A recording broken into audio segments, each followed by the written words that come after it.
Happy Friday, Bayang Karista. Nandito naman po ako si Kid Abata para magbigay po ng giya.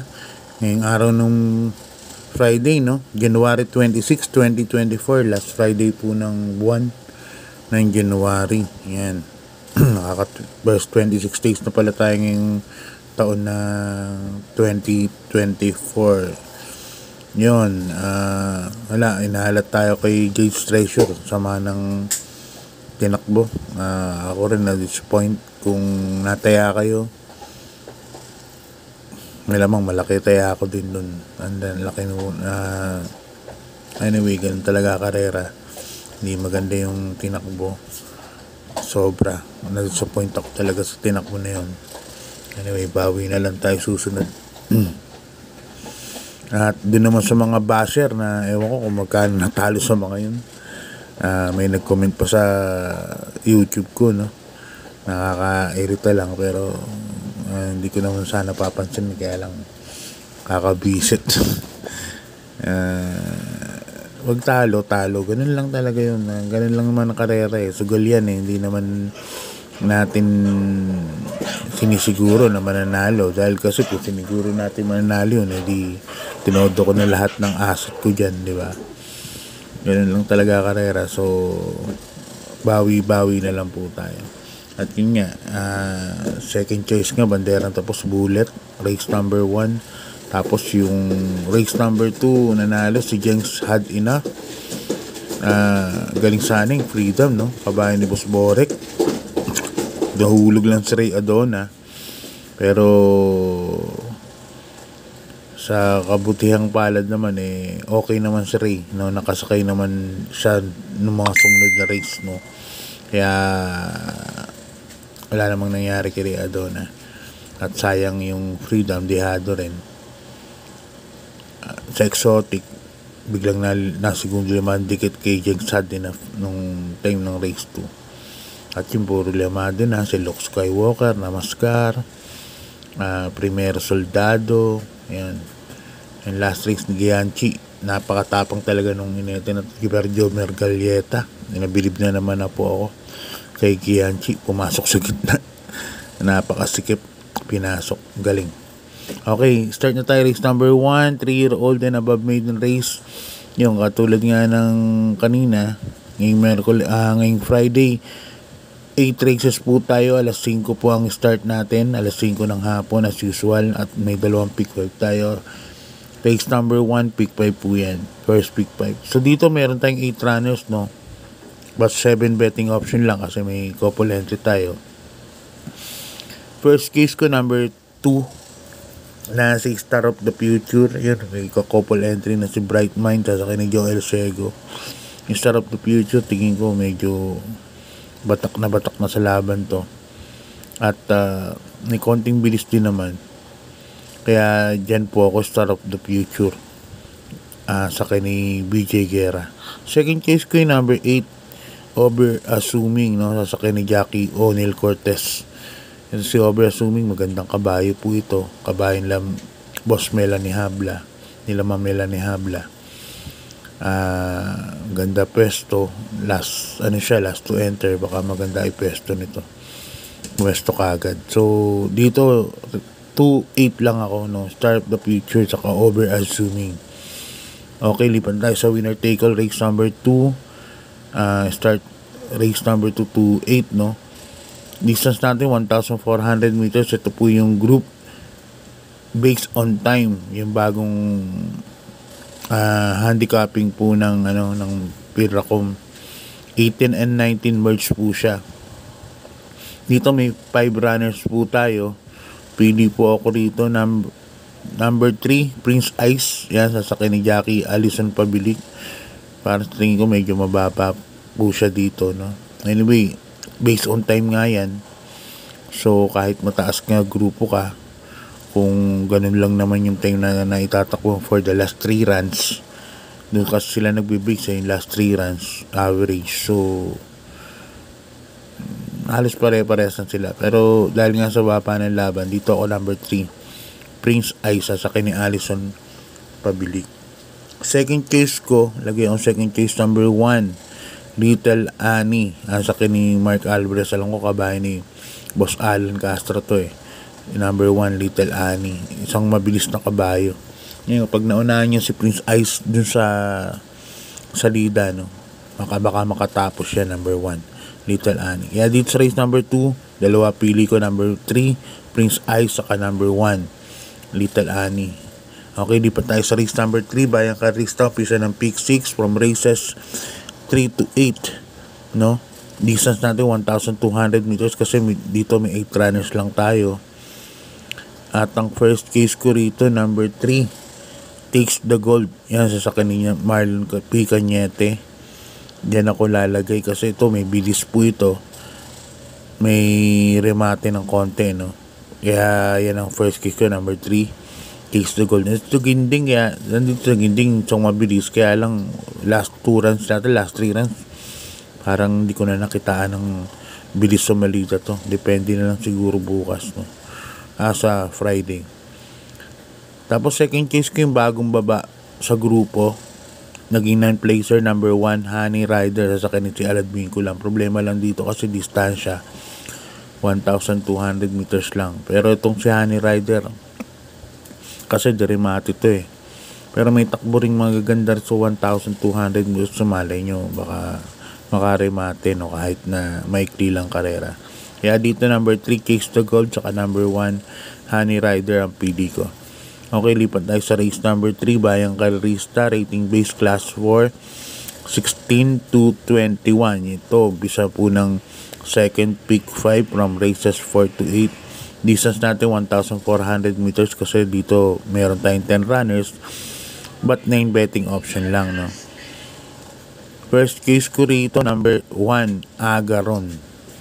Yan, sa ni Jackie Dudong Villegas. Alam naman, Dudong, ano yan, kaskas ng kaskas yan, so baka may pesto rin kaagad kahit na maraming mabilis dito. Si Hang Loose, Melip Lues, yan, nandyan yan. High Owners, maraming mabilis. Real Equity, yan ang mga mabibilis po dyan. Baka bumilis po ang pacing yan. Yung mga deremate kinuha ko, kaya first case ko dyan, number 1, Agaron. Second case ko na rin yung number 4, Kaboom, nasa ni Jackie Pubs Cabalejo, na tersero nakaraan kila Cole Jigger, no? Tsaka Take the Chance nung last week. Kaya first case ko number 1, Agaron. Second case ko number 4, Kaboom. Okay, lipat tayo sa race number 5, Bayang Carista. Ito class 5 points split group. Dito may 10 runners po tayo, mga placers po ito sa winners, no? Ang distance natin 1,400 meters nga. At may 10 runners nga tayo. First case ko number 7, Heirloom, nasa ni Jackie Aitan Choco. Si Heirloom baka makasunod po kaagad, no, kila Within Reach. Within Reach po bandera dito, tingin ko eh. Kaya sa tingin ko ang tabay lang po ito, mga fourth position, ganun, o kwarto pesto o tercero pesto, baka nandyan na rin po yan. Kaya yan ang first case ko. Second case ko number 2, Can You Give. Ewan ko kung si Jan Alvin Gusi pa rin sasakay rito kasi kanina Merkules unfit to ride si Alvin. Sana okay na siya sa ngayong araw ng Biyernes at masakihin si Can You Give. Yan ang second case ko dyan, number 2, Can You Give. Third case ko yung sa tingin ko ang bandera dito yung number 5, Within Reach, na may pagmamayari ni Boss Berong Cruz, no? Bandera po ito eh, which Within Reach sa ni Jackie Boji Henson. Okay, lipat tayo sa race number 6, Bayang Carista, class 5, 6 points to 10 points. Yan, split group dito. May 8 runners tayo. Kaya ang distance natin 1,200 meters lang, no? First case ko rito, number 5, Southern Man, sa ni Jackie O'Neil Cortez. Nakaraan natalo Southern Man, outstanding. Siguro hindi lang gamay ni Mark Alvarez si Southern Man, pero si Opie Cortez kasi, si O'Neil kasi napaparimate niya to, si Southern Man mas gamay ni ni O'Neil Cortez. Kaya sa tingin ko kahit di siya mauna rito dahil nandito si Mr. Manilenial, Malibu Bell, may pepesto kaagad ni O'Neil to. Baka masaktuhan ni O'Neal pagpaparimate. Kaya yan ang first choice, number 5, Southern Man. Tapos pili ko second choice, Protection. Number 7, Love Radio, na isang dirimate na sasakyan ni Jan Alvin Guse. Kaya dito sa race number 6, first choice ko, number 5, Southern Man. Second choice ko, number 7, Love Radio. Okay, lipat na tayo sa penultimate race, Bayang Karerista, race number 7. Class 4, rating base 16 points to 21 points. Dito may 10 runners po tayo. At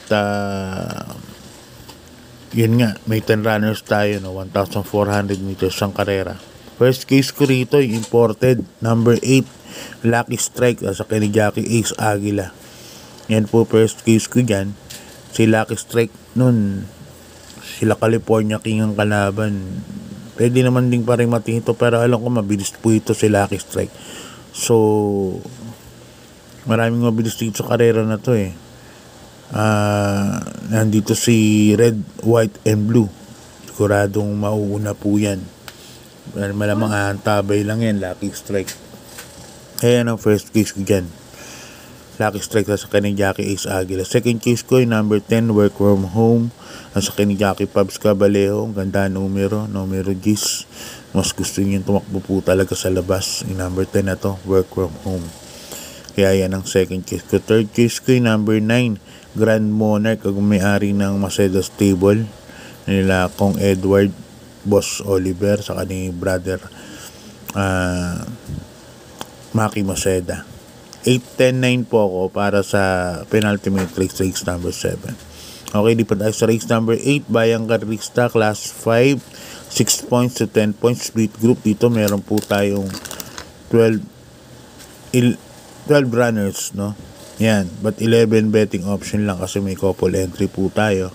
Numero 11, Habana Una na, tsaka On Eagle Swings. First case ko rito, number 11, Habana Una na.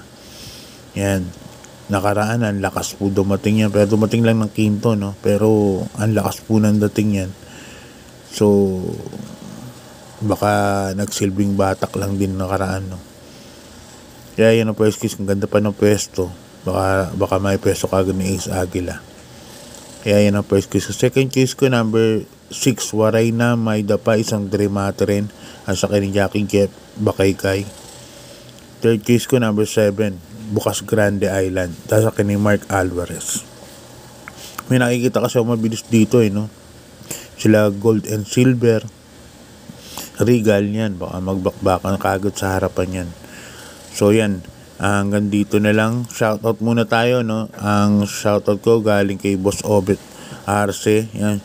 Shout out sa'yo, Boss Coco, yan. Tapos ito galing kay Boss Arnel Bravo Lorenzana. Shout out kay Boss Junior Direct Villar. Yan, galing kay Arnel Bravo Lorenzana. Yan, shoutout din po sa iyo, Boss Angelito Lagmay. Yan, Boss Angelito Lagmay. Tapos shoutout din kay Boss James 4670. Yan, shoutout sa iyo, Boss James. Tapos dito galing kay Boss Elmer de Lima. Yan, shoutout and happy fiesta kay sa SR Santo Niño ng Tanay Rizal. Yan, galing kay Boss Elmer de Lima. Tapos galing to kay Tokayo Roque, no? Arnold Roque. Yan, shout out sa iyo, Tokayo Arnold Roque from Pasay City. So yan, Bayang Karerista. Bawi na lang po tayo. Sa mga natalo kay Jake's Treasure, di po kayo nag-isa. Kasama nyo ako. Laki po ng taya ako dun. So, anyway, ganun po talaga ang pagsusugal, ang pangangarera. Di ko na yung inaasahan ko na mangyayari sa karera. Hindi nangyari. So, ganun talaga. Bawi na lang po tayo susunod. So, kung talo tayo ngayon, ganun lang. Susunod, bawi tayo. Malay nyo, mas sobra pa rin sa mapanalunan natin dun sa mga natalo na ipatal natin ngayong araw. So, sa mga basher, nako po, tigilan nyo na yan. Wala tayong mapapala dyan. So, God bless po sa inyo. Maraming salamat po sa suporta.